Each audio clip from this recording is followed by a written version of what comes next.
And we're back. We're back. The Jolly Monk. Yes, so she invented the Jolly Monk. Tell me more. Now, here's what she did. So, through extensive time spent meditating and studying, David Neal wanted to see if she could create what the other Tibetan Buddhist monks refer to as a tulpa, which is a consciousness that you create from your own mind, essentially by feeding it ideas, thoughts, and energy, and that the more time you put into this through meditation, the more independent the tulpa becomes in your mind. Sounds very similar to like familiars Yes. with witches, similar or working with the fae a lot too. Remarkably similar. Yeah. And according to the monks that she studied with, it takes between 300 to 500 hours of meditation to perfect the technique that you would need to make a substantial tulpa. So she started exploring this within her own mind, and she created a character that she referred to as the Jolly Monk, which was a Buddhist monk that she would interact with and have conversation with in her mind. And she did this experiment on herself for quite a long time until apparently the Jolly Monk, according to her own words, and there's no way I'm not finding a copy of this book and reading it, became problematic. So the monk apparently started to express thoughts and opinions that she herself found to be upsetting, disturbing, and distracting. Oh, that's haunted. Yep. That's so haunted. And so in order to get rid of him... Something you created with your own subconscious. Yep. And here's the summary of her own account of this. So she describes creating a tulpa via intense visualization and meditation. However, over time, the mental construct allegedly developed its own agency and began appearing unexpectedly when she wasn't in meditation sessions. I don't like that at all. She eventually found it unsettling and took deliberate steps to dissolve it through ritual and mental control. Some scholars interpret this as an early Western account of the psychological effects of immersive visualization, possibly bordering on dissociative or hallucinatory states. So, dude. Yes. So, a tulpa Oh my God. is a creation from your own mind. Yeah. In which you put energy into it and energy into it and energy into it with the intent of having your mind speak back to you. It's a technique to access your unconscious mind. Yeah. It's a technique to work on visualization and manifestation. Like, it's fascinating. There's a lot of it that, and I was telling you earlier via voice memo, I'm like, I'm pretty sure when I was a child, I accidentally made a tulpa because it's giving imaginary friends. It is. Right? It definitely is. So it freaks me out because think of all the times kids talk about imaginary friends and the amount of pop culture and society that people have put towards imaginary friends. Now, the thing that was the most interesting is the whole dissolving of the tulpa. So, I read some accounts of people who created tulpas because there's a word for it. It's called tulpamancy. And it has taken off because of the goddamn internet. Goddamn internet. Because let me throw out some other things. We're going to get all woo here, which is weird for me. So brace yourself. If you can create something positive with your own mind, like this is people are saying, oh, that's like schizophrenia or that's dissociative identity disorder. It's not. No. Trust me, I'm married to a therapist. That you're taking that on. Yes. Yeah. But people are like, well, if you're seeing it and you don't have any control over it, that's essentially DID, dissociative identity disorder. It's not the same. For this tulpa situation, when the monk started to appear unbidden and saying things and having its own agency, the way that she supposedly got rid of him was to do a process called dissolving, where she actively says, I am no longer going to be doing this, and basically informs the tulpa that its time is done here, and I'm going to stop feeding you, and you need to start basically sea-foaming yourself back into the ether, right? So, yeah. So apparently that's what she did. Now, what happens? And that was one person, right? One person. What happens if an idea, like the Jolly Monk, is posted on the internet and millions of people put their energy into it. Oh, no. Oh, no. You get a very well-known creature called the Slender Man. Ew! Ew! So, Oh, no. the Tulpa theory, Tulpa theory takes on a life of its own when the internet is invented. That gave me like full body goosebumps. Yep. Slender Man is the perfect example of if Tulpa theory can be done, if it can be done, if in a millennia we find out that energy particles allow us, like if our understanding of physics, matter, and the universe speeds up and we figure out later that we have been moving energy this entire time with intention, and we find out we frickin' made Slender Man. So there are some creatures and like local legends and things that could be explained by Tulpa theory. Mothman is one of them. So when 4 people see something and then tell 2 more people, and those people tell everyone they know, and then it goes in the newspaper, and then pretty soon everybody in town thinks they've seen it. That is the definition of social contagion. And once it invades your consciousness, then it starts to take on a form of its own. Then it develops characteristics that you gave it. And then pretty soon, what happens if everybody's thinking about it all the time? It's like the dancing disease thing. Yep. That happened. Yep. We can't stop. We can't stop. Oh, my God. So, potential Tulpa theory cryptids include Slender Man. Now, Slender Man is the only one that has real-world consequences here because in 2014, the notorious incident occurred in Wisconsin where 3 teenage... I know. I live there, and it's haunted. It really is. 3 teenage girls, 2 essentially convinced a third to go into the forest with them, and they attempted to brutally end the life of this poor teenage girl via stabby. Yeah. Through miraculous twist of events, she survived, and they were thrown in prison. She crawled her ass to the road. Fuck yeah, she after did. she had no business being alive, and survived. The documentaries on that are fucking bonkers. There are many documentaries. Bonkers. And the notorious part of this is these 2 girls blamed this all on Slender Man. That they were doing this to please Slender Man. Yep. So this shows how these fake, fictional, digital things can manifest in bizarre ways. Other potential, and this one came up in my list, and it surprised me because it has only recently entered my purview. And I was like, oh my God, I've been caught by the Tulpa. The Hat Man. Are you familiar with the Hat Man? Hat Man? Yeah. No. It's the internet. I'm nervous. So the thing that bothers me about the Hat Man is that he started popping up in my FYP before I did this research. Ew. Yeah. Ew. And so when it came up in my research... And now our phones are listening, and that's going to be like, ha! When it came up in my research, I was like, huh? Like immediately felt ill. The Hat Man is described in sleep paralysis reports. No. A shadowy figure, often standing in the corner of your room or in the doorway of your room, with a large, wide-brimmed hat on.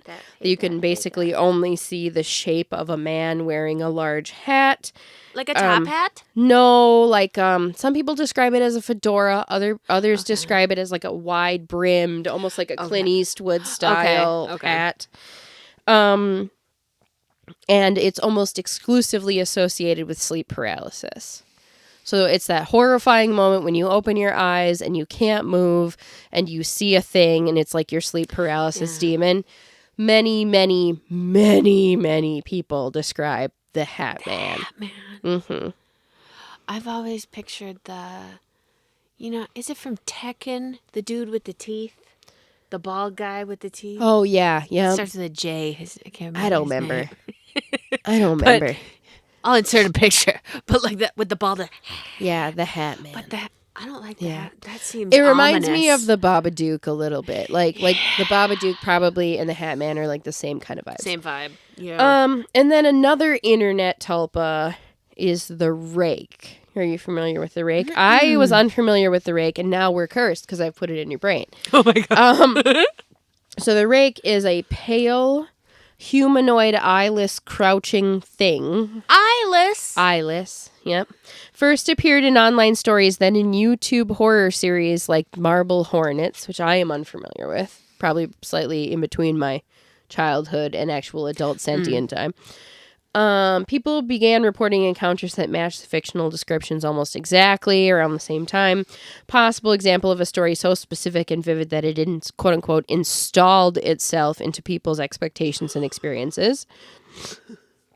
2 other, one frightening, one not frightening, that could be tulpas. Oh my God. The Black-Eyed Kids. Have you heard that? Yes. Yeah. Ooh, I just got the Black-Eyed Kids. It's them and the Men in Black. Yeah. They give me the heaves. The Black-Eyed in Kids. ways I can't. The Black-Eyed Kids are so... People think the Black-Eyed Kids might be tulpas.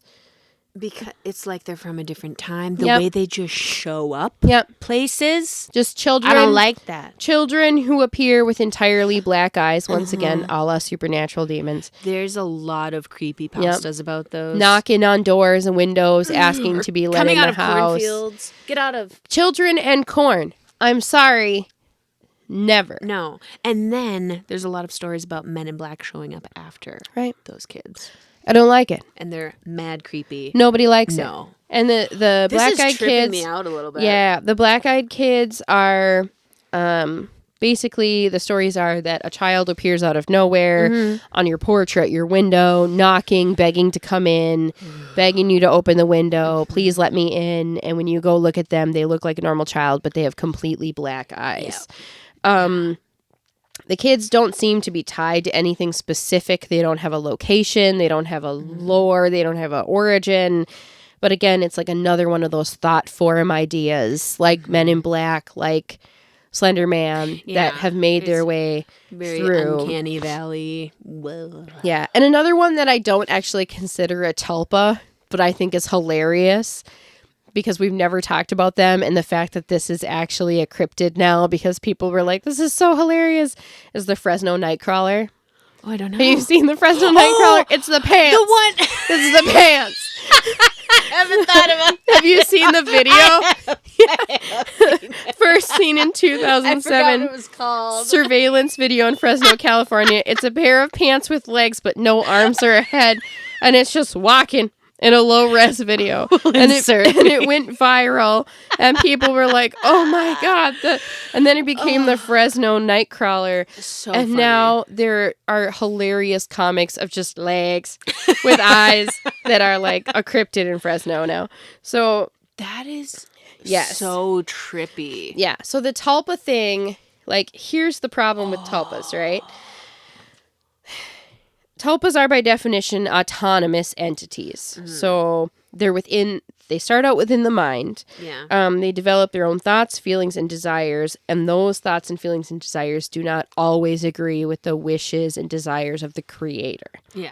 So that's like the definition of how a tulpa goes from being a helpful, spiritual, internal guide to an external entity. And it's this question of, is it possible for human beings to put so much of their thought energy, like, hear me out, is thought energy a currency in the same way that light energy is a currency?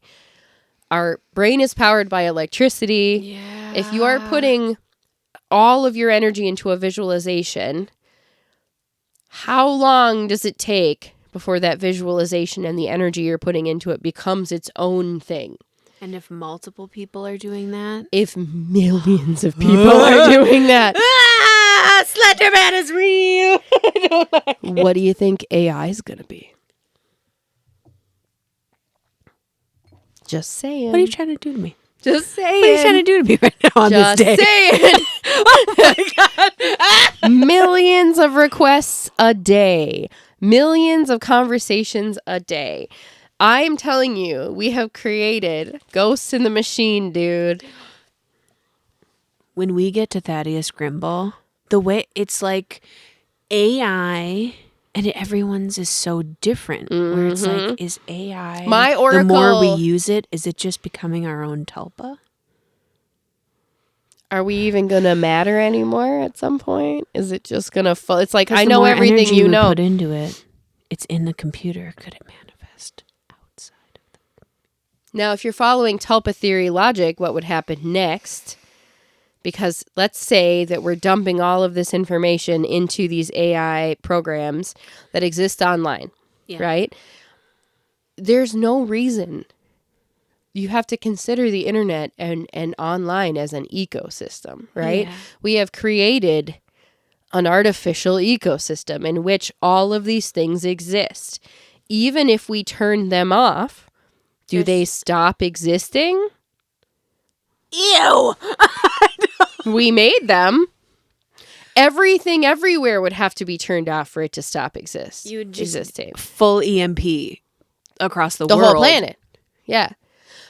If the Tulpa is aware that you're going to do that, we now have Terminator.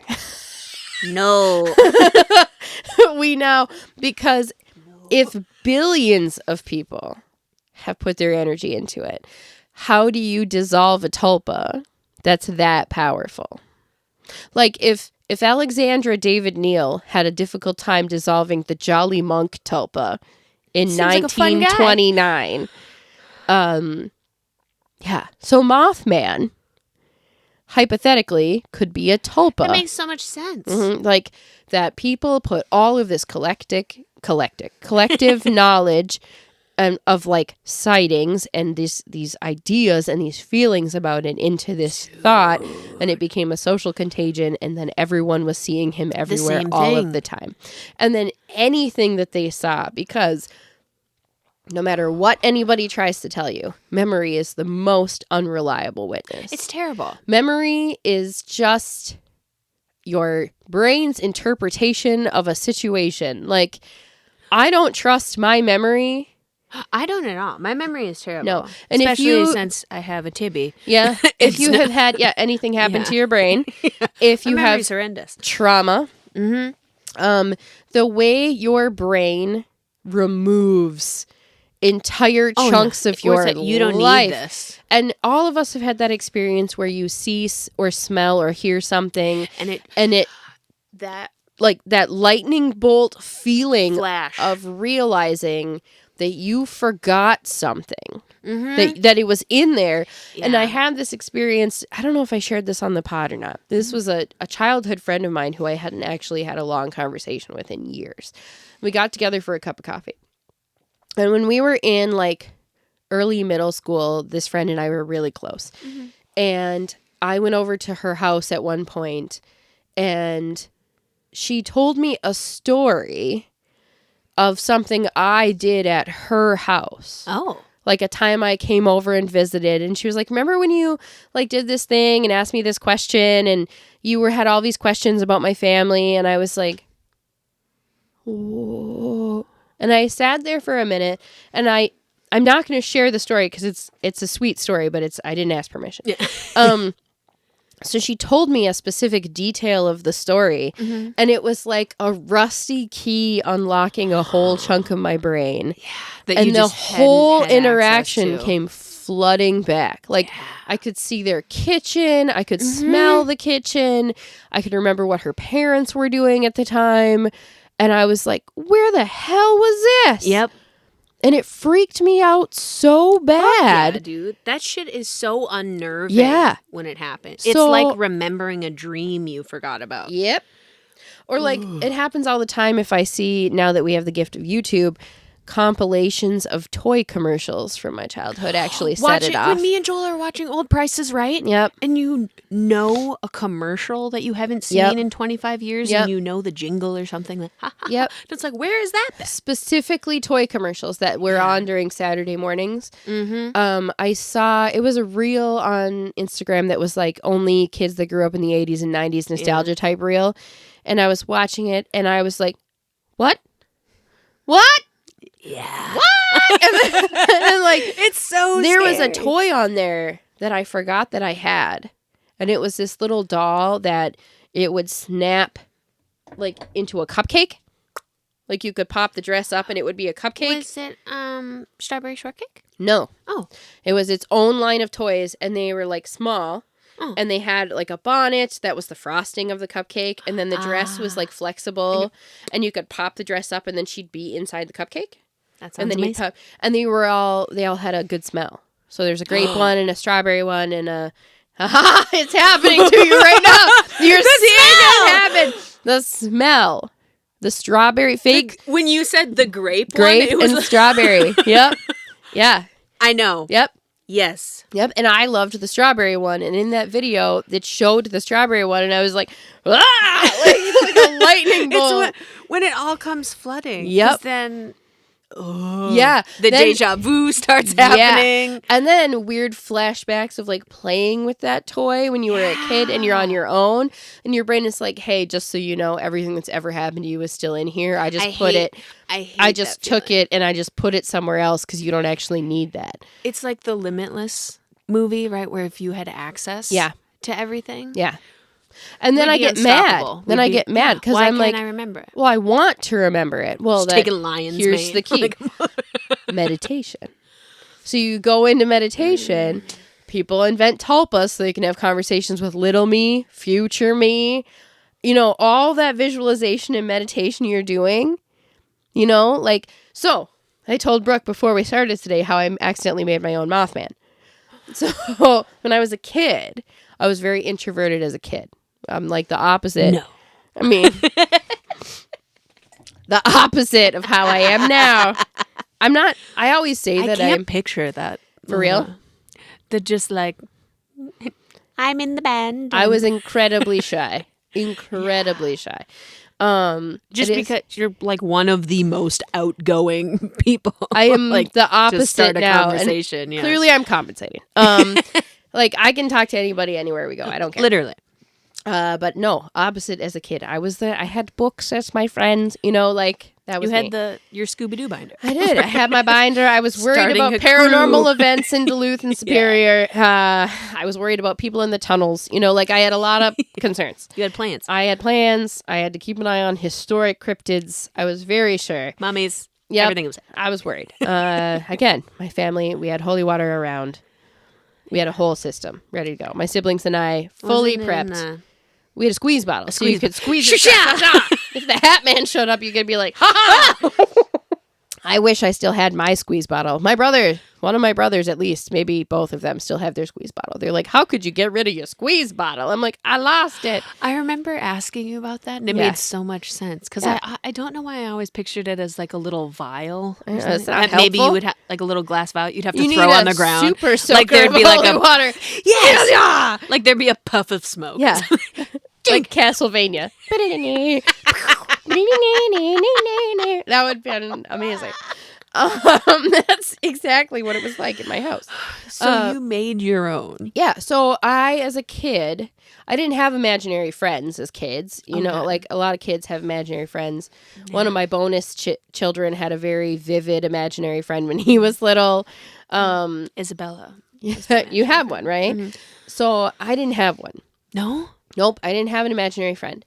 But as I got older, I invented this kind of like a dragon sort of thing. That tracks. Yeah. That tracks. Like a little silver one, and she had a name, and it was a whole thing. And like I had a little necklace that I wore, and I maintained, this was like my inner monologue creature from... You're like checking in with her. Yeah, from like, I want to say like 5th grade. Okay. Through high school. Really? Yeah. So like I maintained this like idea of this, like if I was scared or stressed or whatever, like this creature, it didn't talk, but it had like the ability to let me know in my head. That was like how I would be like. A response back. Yep. Like it's fine. You're like checking in. Is this cool? Yeah. Word. All right. Unbeknownst to me, I was putting a lot of energy into this creature. Right. Mm-hmm. And it wasn't like a weird thing. It wasn't like, I mean, actually, maybe it was quite weird, but but like it didn't interfere in the best way. I feel like it didn't interfere with life or whatever. It was pretty innocuous. You're not like, I can't go because of my dragon. No, I can't go there. Mothman's out there. Like she's no, but I have this necklace that was like the symbol of this creature, and the cord of it broke when I was in like 10th grade. And it was like a very distinctive necklace. Mm-hmm. Like I had never seen one that looked like it. It was a little metallic dragon, and it had like a super like reflective little stone in it. And so like I wore it every single day for 4 years. It was clearly mine. Yeah. So the necklace breaks. I don't notice. Another person in my friend group picks it up. And instead of giving it back to me, gives it to his girlfriend. For shame, who sir. also knew it was mine, put it on a cord and started wearing it. She knew it was yours? Yeah. Oh, yeah. She knew it was mine because we hung out literally every day at school. That like, little. Yeah. We were in the same friend group. We sat every morning. We all met in the same spot. Tell every me lunch. She was cursed by this necklace or something happened. Some say to this day that person is still cursed. Oh my God. Do I occasionally check? Yeah, I do. Oh my God. I do occasionally check their internet footprint like a creeper, and I'm like, yeah, still looks rough. Shouldn't have stole my tulpa, bitch.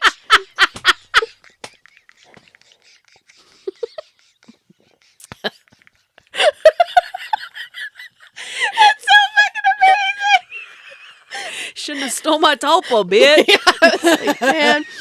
But real, weirdly, what a douche. Yeah, weirdly after that, when I didn't have that like necklace as a reminder to like think about anchor. it kind of just went away. Yeah, just kind of went away. Got transferred. Yeah. And it was probably very pissed unhappy. on your behalf. That's so trippy. Yeah. And I do, for the record, I am aware that this person has been fired from multiple jobs, has had many a relationship not work out. And I'm like, you stole my tulpa. Oh my God. Well, especially like of all the energy in those like adolescent years. Oh my God, it was like how so much you were putting into so much angst. I was a poet and an artist and a musician, and I was really quiet. And you're just talking to that dragon all the time. And then I was like, yeah, no, that's fine. You know, it's okay. We're moving on here. We're doing a different thing in life. That was cool. Didn't worry about it much. Just kind of let it go. And then they had your back. Yeah, and then thought about it years after the fact. Because wild. as many a goblin does, I was a collector of trinkets as a child, right? And I had collected this little what trinkets? Trinkets, you say? Hanging from the ceiling. Oh, that's the book I'm reading right now.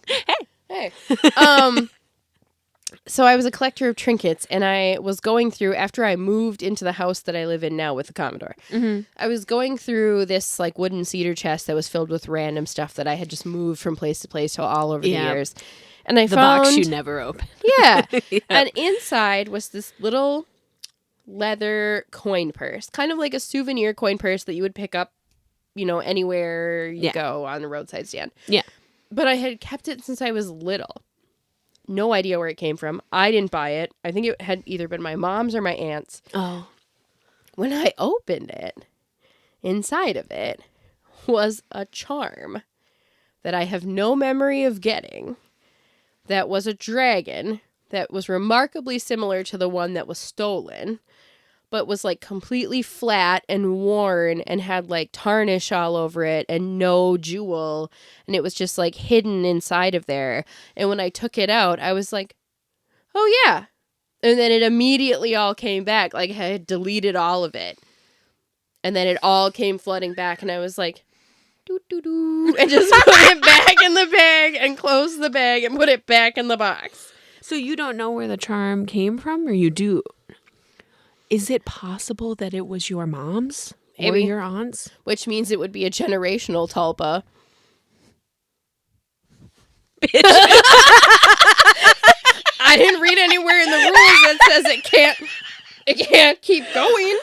And now it's just haunting this chick from high school. She earned it. Just saying. Your fucking lore is so bananas. Some would say cuckoo bananas. Yeah. I love that so much. Yeah. Oh my God. I'm telling you, it wasn't a normal house. We grew up weird. That house has so many random things. Between the holy water and the tulpa and that haunted basement. the basement, the dumbwaiter nightmare. That haunted smiley face. My uncle... You sent me the other day. My uncle and I basically both describing a Hatman type scenario from the same haunted corner. I'm telling you right now, it's not normal. No. So having extra tulpas in there would track. That would track. Which means that Mothman could very easily be a tulpa created by the collective consciousness of the time. Oh, yeah. More likely a social contagion where you hear a rumor and then you see the rumor and then you spread the rumor and then it takes on a life of its own. However, Mothman has become a symbol for all things quirky and adorable. I love Mothman. Because now, beloved. And there's 2 versions of Mothman. There's the adorable... Plushy. Yeah. On our logo. Like very quiet. Yeah. Big eyes. Love you, Mothman. With the little blush. People added antenna. Yeah. You know, that was never in the original description. No antenna. Now we got the antenna. It's so cute. And then there's the other Mothman with his abs and his questionable... The certain type of fan fiction Mothman. Yeah. Y'all seen the statue of Mothman in Point Pleasant? Yeah. I'm going to insert a picture here. In fact, multiple of our goblins have gone to that very statue. I am 99.9% sure in my inbox somewhere, if I go rifle around, I will find a photo of a quarter betwixt the cheeks of that Mothman statue. All cheeked up, double cheeked up on a Thursday afternoon. Oh my God, it's like the Bigfoot, that hunky Bigfoot we saw. Just cake. With just those cake. big cakes. Yeah. And we're like, look around, nobody sees. It's us at like a garden center. 2:45 in the afternoon. Just like touching Bigfoot's butt. I mean, no one was around. His blue eyes were so piercing. I couldn't be held responsible or under control. No. And I imagine that's how people feel when they see that Mothman statue. How monster fanfic is born. Oh, my God. Mm-hmm. So, there have been some modern sightings of him. I want to hear about the modern sightings. Now, between 2011 and 2020, right? Really modern. Real modern. All right. Over 100 Mothman sightings were reported in the Chicago area. What was happening in Chicago? What was happening in Chicago? Reports of a large, winged humanoid with glowing red eyes began surfacing in 2011. There was a surge of reports in 2017, over 55 in that year alone. 55? In 2017. Oh. Oh. Okay. Harbinger of doom. Oh, no. We remember what was going on. It's all... Once again, it wasn't Saturday morning cartoons that caused me to have that flashback. No. Oh, no. 2019 and 2020 witnesses, including airport employees and residents, continued to report encounters, particularly around O'Hare, the airport. The airport. Okay. Multiple employees reported seeing a tall, winged figure near the airport's cargo areas.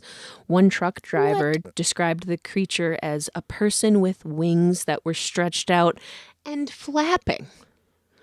Inconsistent. Flapping is inconsistent. Yes, the flapping. Unless he was just standing there flapping. Like maybe just cooling himself off. Right, he's hot. Bats do that. They're like... They're just basically like... They make that noise. That's exactly the noise. Don't look that up. A postal worker, shout out, trust inherently. Leaving O'Hare, the sorting facility there, at night observed a 7-foot-tall, red-eyed creature that emitted a screech before taking flight, no flapping, just rose right up. So that particular description brings me back to the owl. The screech. Because people saying like it was 7 feet tall, like I'm gonna tell you right now, if I saw something at a distance, I wouldn't be able to tell you how tall it was. No, but if I'm it is terrible with perched figures on like that. something, like an owl perched on something, especially if it's dark, you can't see anything but the eyes.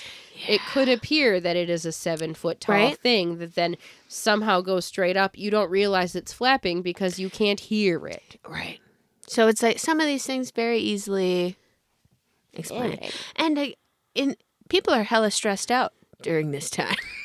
This time period. Why would that be? There's a lot of rough things going on. Huh. Fancy that. A daylight sighting. What? Reported in Chicago. No. A firefighter on break spotted humanoid figure with expansive wings perched on top of a building, which then glided away upon being noticed. He saw Batman? Described like a gargoyle, basically. Batman. Flying away. Yeah. It would be rad if the gargoyles from the 90s cartoon were real, because Goliath shut out one of my first crushes. That's how I knew I had a problem. Because I was like, Goliath. The OG Bat Boy. Oh. It's the Goliath to Resand pipeline. It's a straight line. If you don't know what we're talking about, first of all, watch honest, Gargoyles. A lot of you do. Yeah, you do. I mean, you know what I'm talking about. Now, in 2016, WHSC TV published a photo suggesting to be of Mothman, taken by an anonymous man driving on Route 2. Okay. And this printed a little weird, but I'm you have the photo? I'm going to show you. Can you see it? And we will insert it here. What the hell is that? It's Mothman. It's just an owl carrying something. And it's an owl carrying a snake. Is that, and that is what underneath that's an owl. That's an owl carrying a snake. And I think it says that's an owl carrying a snake. Or a frog. I didn't see the caption. Well, you clocked it. I'm looking at the picture. I'm like, no, clocked it's got forward-facing wings. It's pumping forward. It's got something in its feet. It's holding its beak behind. It's an owl carrying a snake. Yeah. So someone sees that. But if you look at it out of proportion, it looks like a little man with it looks like little legs. Little legs. But that would be Mothman flapping, too, which is inconsistent. He's just supposed to go. To be fair, if I saw that and only saw the shadow, I'd be like, ah, yeah. What is that? I think people greatly underestimate how unusual it feels to see an owl do anything at night. Oh, yeah. Like, first of all, your brain is not hardwired to see it.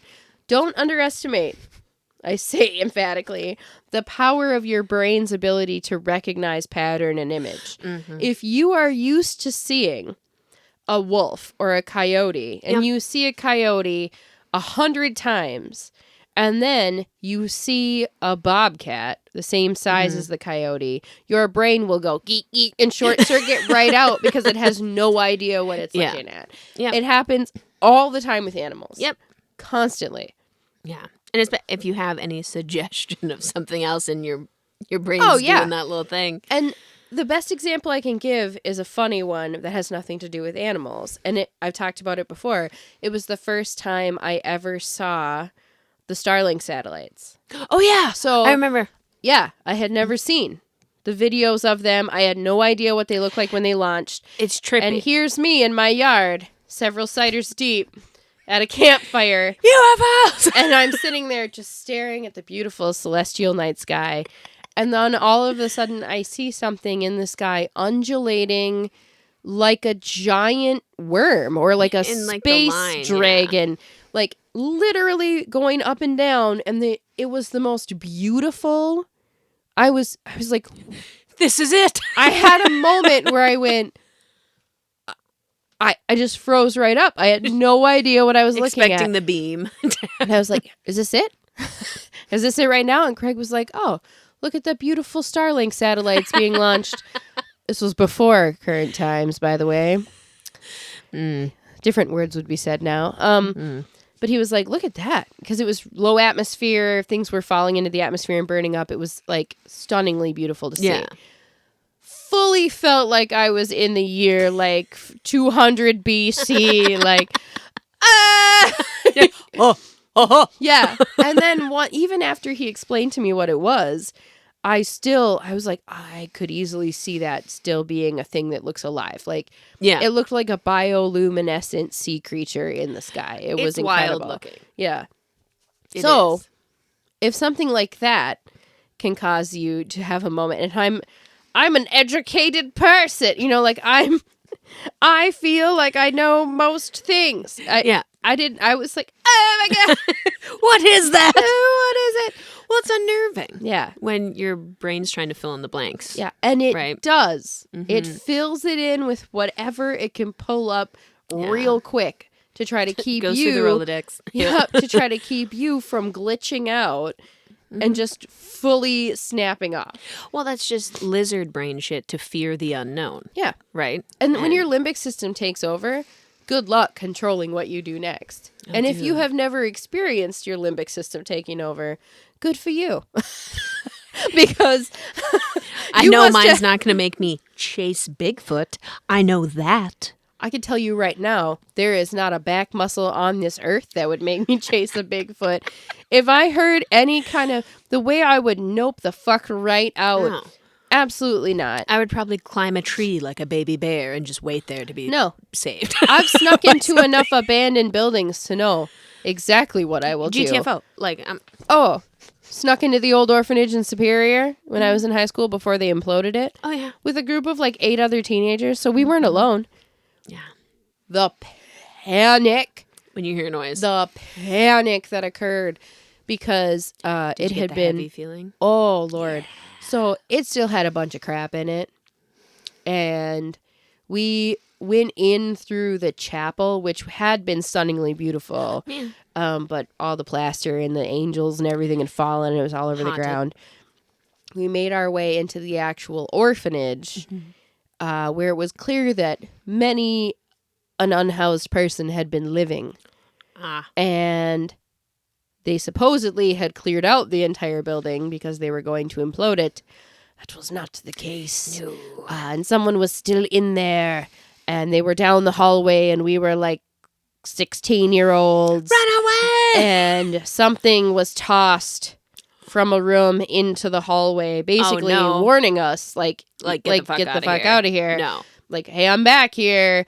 The way the people in front trampled us, I remember getting run down by like a kid in my orchestra that was 105 pounds soaking wet, just like train. Like, are these just a bunch of band kids? Oh yeah. So it's a bunch of orchestra kids, even dorkier than band kids, who are all out in their matching sweatshirts from their. Really? Oh yeah, we had like honors hoodies. It's like an Archie's comic. Yeah, it was like Twin Ports Riverdale. It wasn't as cool as it sounds. It was not great. Oh no! Just and you know where we went lives. Afterwards, right? The only place that was still open at that time of night. Perkins. Yeah. Fucking Perkins. I can shout out for Perkins, bottomless coffee and some French silk pie while you're sitting there you're like just shaking like I almost got stabbed by a hobo. Like oh my God. Dude, it's scary. Dude, I would do the same thing. We broke into the crematorium in Nopeming in high school. And we didn't see any people there, Yeah. but getting that creepy feeling, and then whether it's like a critter or you hear a noise.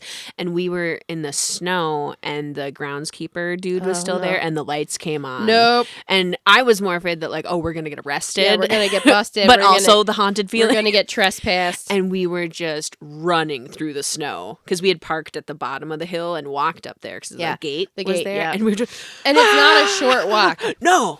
Especially when snow's up to your knees. From the main gate all the way up to the building is not a short walk. No. And that crematorium, she's still there, but let me tell you, she's leaning precariously. That thing is coming down. Real bad vibes in there. Oh, yeah. Yeah. So, not great. I mean, circling back, once your lizard brain takes over, you don't have a lot of control over what happens next. No. So you devolve to your lowest level of training, which, as it turns out, when you're a 16-year-old orchestra geek, is pretty low. And then you get trampled and just trying not to get tetanus, basically. Right? Mm-hmm. So you save yourself. Yep. Base instinct stuff.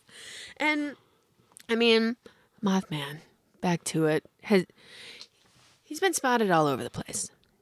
It's not just West Virginia. But that was the core, right? Yeah, That's the where core. it started. But then, I mean, like you said, like Chernobyl, a lot of Russia-like sightings. I did hear one saying that he was spotted in the vicinity of the World Trade Center. Yep. So that was again to the Art Bell. But then a pterodactyl or something. So I don't know what was going on there. But being the harbinger of doom vibes. But yeah, Chicago, Michigan, a lot too. Like around Detroit area and stuff. What's going on? So he likes industrial sites is what I'm getting. So what is that all about? What is the connection between Mothman and like a smokestack? Right. What? But then also the chasing of cars, very common. Yeah. Or airports, a ton at the airport. So it's like he's going after planes, trains, automobiles. He's John Candy. He's Uncle Buck. Can you imagine if it was John Candy and he just comes out and he's got like a sweater, smoking, earmuff, mustache. Oh my god! Baseball-sized red. Oh, I gotta ask the Oracle for a haunted That would be image the of best that. thing that's ever happened. So, Oh as my we've God. discussed, Mothman is Point Pleasant's Hodag, right? For Yes, sure. Shout out yes. Rhinelander. Shout out. The books, the 2002 movie, Richard Gere, the Mothman Museum, run by one Jeff Wamsley. Yep. Great last name. Saw Jeff on the documentary I watched Yeah, last night. fantastic Very hair. knowledgeable. Vibe. Yep. Soul patch. But yes. He's got the vibes. He was born in Point Pleasant in 1961. You know, he was alive when Mothman happened. He was actually the paper boy to many of the original witnesses, including Linda Scarberry. In the late 1980s and early 1990s, Jeff ran a chain of record stores called Criminal Records. Shout out. Amazing. I had to include that. In Ohio and West Virginia, he ran those. And people asked him, being from Point Pleasant, about Mothman all the time, prompting him to make T-shirts and other merch related to the legend. Right? Seeing the growing interest, he began compiling eyewitness accounts, historical documents, leading to the publication of his first book, Mothman, The Facts Behind the Legend, co-authored with Donnie Sargent Jr. There's always got to be a co-author that's supporting your work. In 2005, he founded the museum in Point Pleasant, which houses an extensive collection of artifacts, including original police reports, newspaper clippings, and personal testimonies from witnesses. The museum serves as a hub for enthusiasts and researchers interested in the Mothman phenomena.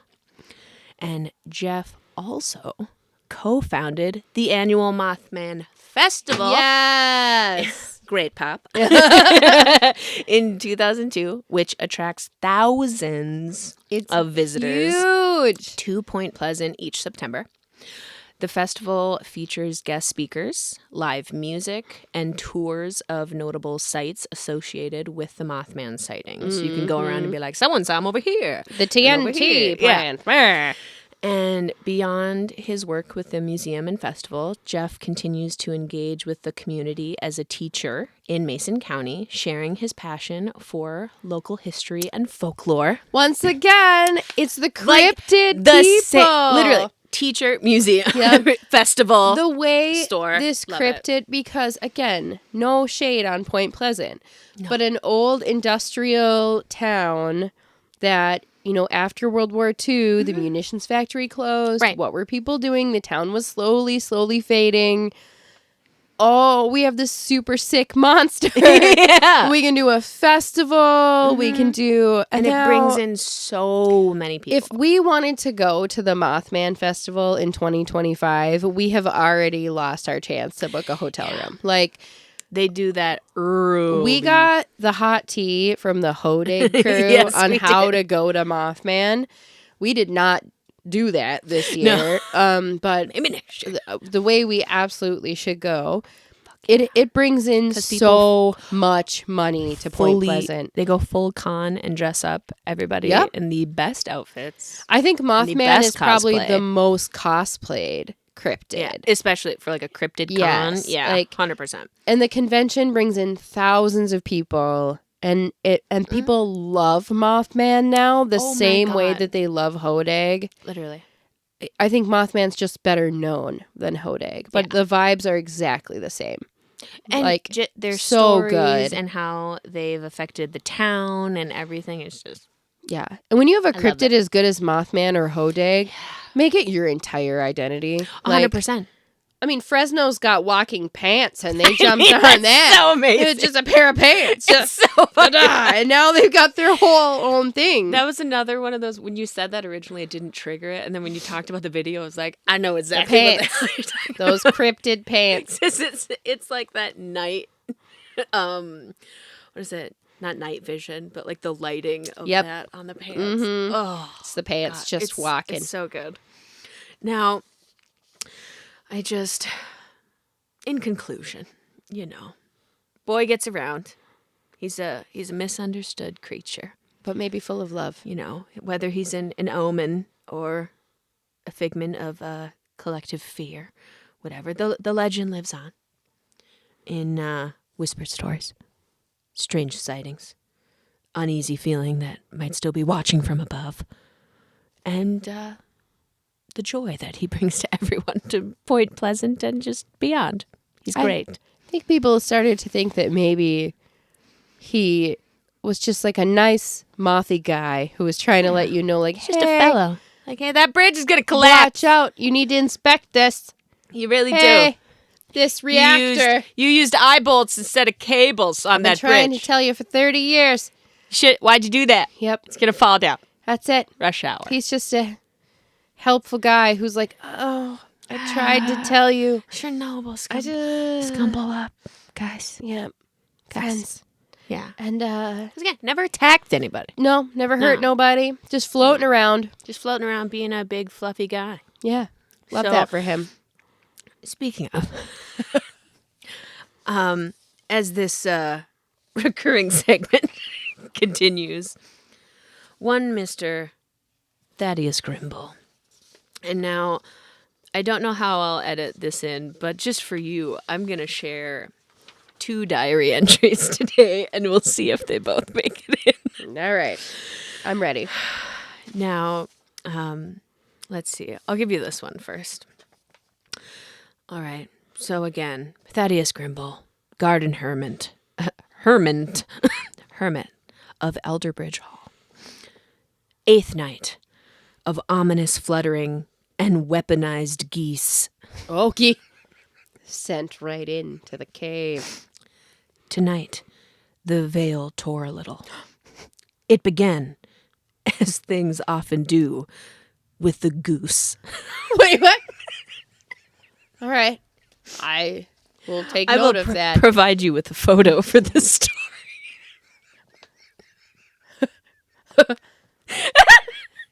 You'll see it. I'll put it up here. The one watch. they call Captain Honks. He escaped the ornamental pond again. I heard his approach. Oh God, I just saw the Men in Black. They're in. Ah!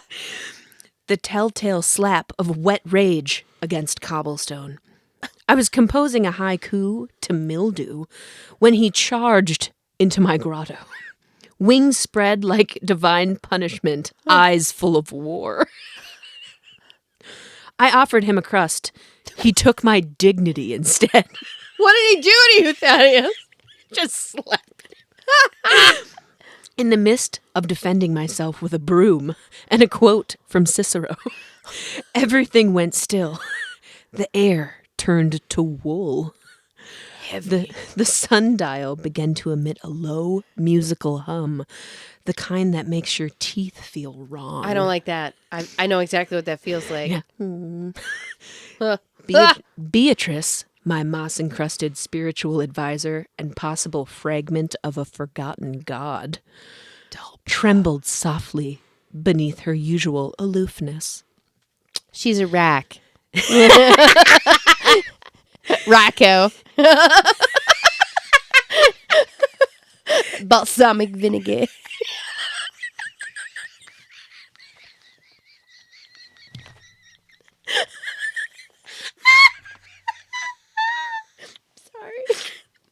Then we saw him, Mothman, standing at the edge of the fountain, which has not contained water since the incident with the vicar. He glowed faintly. His eyes blazed like cursed rubies. Ooh. He raised one enormous wing and pointed directly at Beatrice. Oh. Beatrice said nothing, but she looked smug, which is difficult for a rock. Captain Honks, overcome with either fear or nationalism. Pride. The Oracle. It's a tulpa. It hasn't worked with bugs out becoming yet. problematic. We're going to have to unplug the machine. Charged the Mothman. Yep. I shouted. Beatrice hummed. Mothman took flight. Not like a bird, but like a thought leaving a slow mind. The goose flew after him. I did not know the goose could fly. They vanished into the fog. A moment later, two men in black appeared from nowhere. They were dry despite the dew and smelled faintly of charcoal and bad decisions. One produced a small notebook and said, "Sir, how long have you been experiencing the goose?"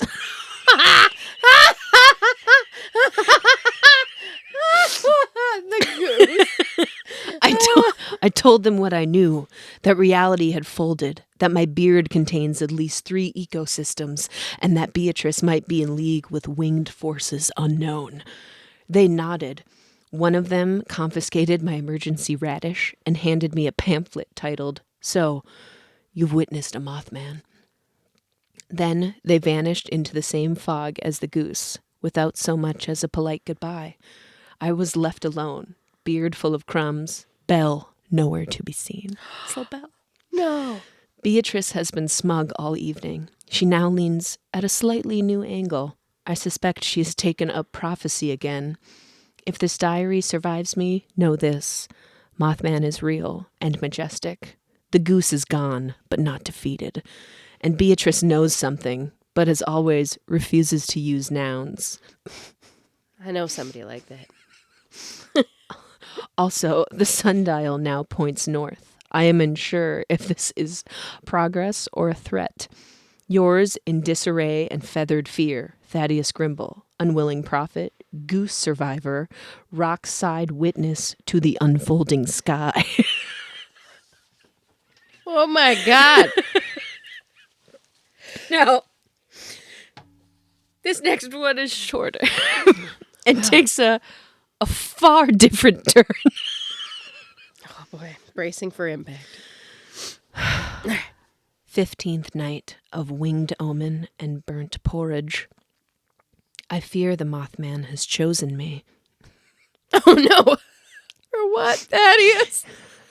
It began 3 nights ago when my turnip lantern flickered without wind.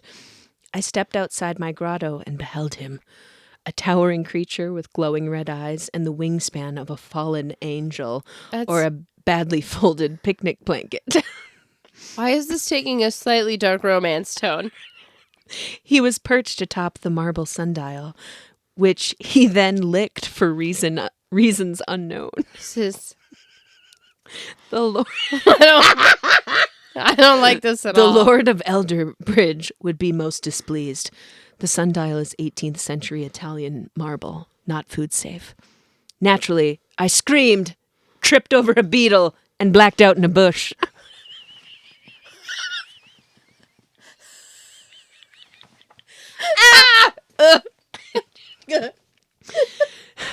Since then, he has visited nightly. Sometimes he just stands near my compost pile, radiating a foreboding nature. Once, I caught him rearranging my sticks into cryptic shapes.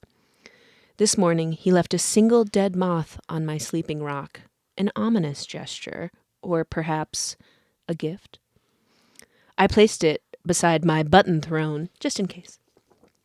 I attempted communication by donning my finest leaf cloak and flapping vigorously at him while chanting in Latin. Like you do. He's doing like a male bird dance. Basically. En nomine Patri et Filii et Spiritus Sancti. It's the only Latin I know right now. Exactly that. That's the only Latin I got. I need to work on that. He responded by blinking one eye very slowly. I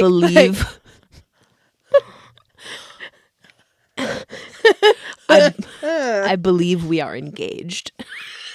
That happened quick. The estate's hounds now refuse to pass my section of the garden. The stable boy calls me Bride of Moth. It's how you doing? The Lord has limited my bell ringing to before dusk only, as it interferes with society events and terrifies the Baroness's geese. I don't know why geese are involved in these stories. I never said anything about a goose. Ever. Ever. There's just a maniacal goose. It makes me kind of laugh that the Oracle is genuinely concerned about geese. Like, hey, humans, what's going on with geese? I've heard about them, but I don't understand. Oh. Side effects of exposure to the Mothman include inability to digest dairy, occasional prophecy, desire to build shrines out of spoons, static hair, romantic yearning I cannot morally justify. Tonight, I shall leave out an offering, a half-eaten jam tart, and a drawing of myself with bigger wings. If he returns and takes the tart, then I shall know it is fate. If this diary survives me, let it be known. Love is real. The Mothman is taller than expected. And the third bench from the sundial is still sticky, but now possibly cursed. Forever yours in anxious devotion, Thaddeus Grimble, moth adjacent, bell ringer, emeritus? Emeritus? Yeah. I can't read. Emeritus. Entomologically engaged. Emeritus. That's cute. Are we all a little like a bride of moth? Bride of Moth! Back away, bride of moth! Come thou not hence near me. It sounded like the beginning of like a bad AO3 It fiction. really did. I was like, uh-oh. And when you were like, some nights he just stands, I was like, is this Twilight? He just... You're impossibly cold. As if you could outrun me. As if you could fight me off. Say it. You're a Mothman.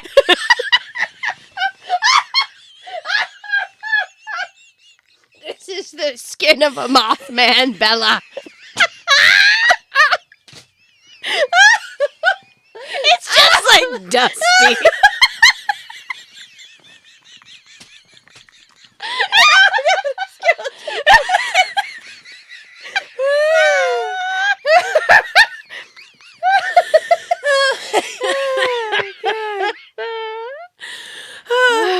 That's Thaddeus. That was pretty magical. I vote they both stay in. I do like them both. I do too. And whether Mothman is a tulpa, a real cryptid, or a slightly romantic Latin-speaking Casanova. Ooh. We all love him. We do. We all know him. We do. He is the Mothman. Yeah. He could be an X-Men. He could be a weird mutant of munition radiation. He could be an owl with a snake. That part. He could be a sandhill crane. He on meth. And has gigantism. And somehow is still alive. To this day. We don't know. Chasing cars, jumping on hoods. It's a 70-year-old. Kicking babies in the dirt. They did! Crazy. Right down to the dirt. Oh. But it is, no matter what way you spin it, it's beloved. Yeah. Mothman's pretty rad. We like him. And we want to hear your Mothman stories. Yes! Have you gone to the statue? Have you put a quarter? Right You know where. A little tush. You know where. Have you been to the festival? Have you been to the festival? Or the museum? Tell us everything. If we go, what should we dress up as? We've talked about this. You have. I want to be the squonk, which I feel like I'm going to have a sign that says I'm the squonk because I'm going to look like a scrotum. There's no way around I'm going to look like a sad testicle. Just with a bald cap because he's wrinkly and he just cries a lot and has bubbles. It's giving balls. I would have to, or people think I'm like a weird Voldemort. Why is Voldemort sad? He has no soul. And it would have to be like a whole body thing where I would just, it would look haunted. You know in Hellboy 2, that lady that eats the cats? You know what I'm talking about, right? I'm worried we're diving into that territory now. You know, Goblin. Oh. You've seen Hellboy 2 Golden Army.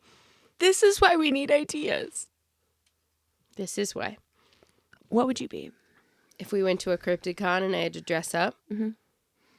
It's a really difficult question. Mm-hmm. I do have a pink gorilla costume that I could alter. I have a sewing machine now.